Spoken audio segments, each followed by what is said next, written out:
Almost a month ago, I packed my bags, really one suitcase, and left my 28 years in Canada behind for a new life in Rwanda. If you don't know where Rwanda is, it's a landlocked country situated in East Africa, surrounded. We share the borders with Uganda, North DRC in the west, Tanzania in the east, and Burundi south. Our country is only 26 kilometers square, and I've been here since. Why Rwanda? Why did I move to Rwanda? Not only I am of Rwandan descent, having parents. I was not born in Rwanda. Moved here, in fact, when I was only 9 years old, and left again when I was 16. It comes a point in your life, in my case, in my late 40s, where you seek purpose, seek meaningful purpose in your life. Life in Canada, as we know, is not always easy for immigrants. We face many challenges. It can feel like an uphill battle. And after 20 years, always fighting for your recognition, for that promotion, always feel like you are always in a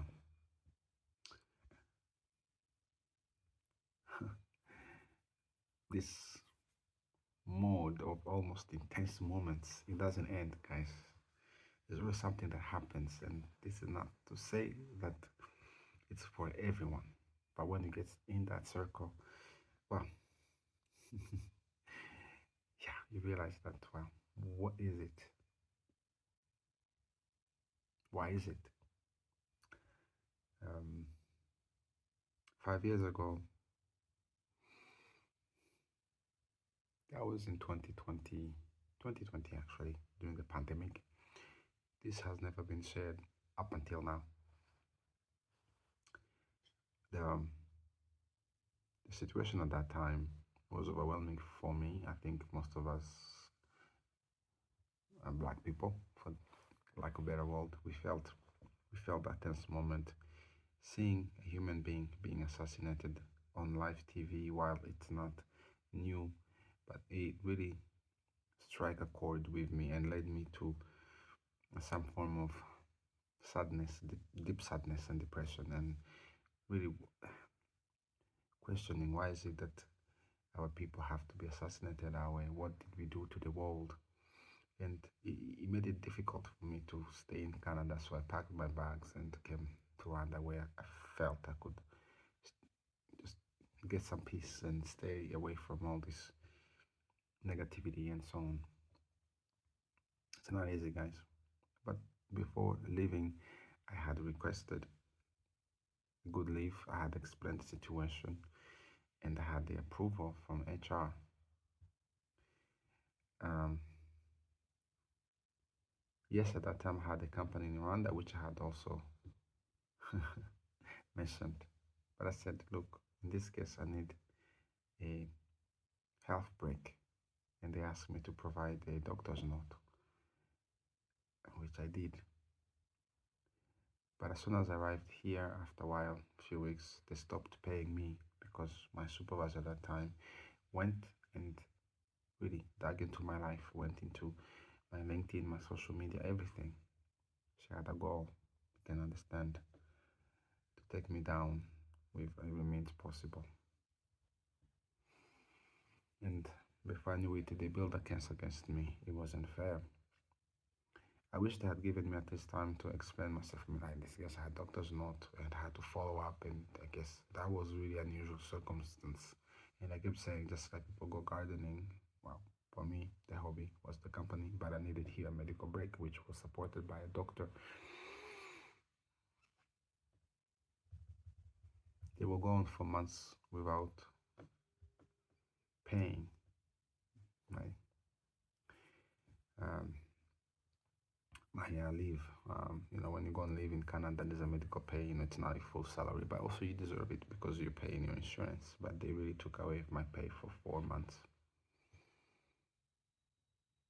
You cannot imagine how that was hurtful financially to me, to my family, and also an insult just because one person decided to do all that unfair stuff.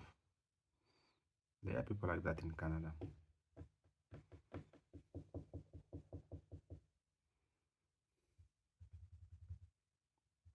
I have devoted almost my entire working life, adult working life, to corporate Canada, from when I worked at Bell Sympathico to when I went to work at CMHC, and a lot of things were happening there too, where it seems really impossible for me to get promoted now. This is not to bash.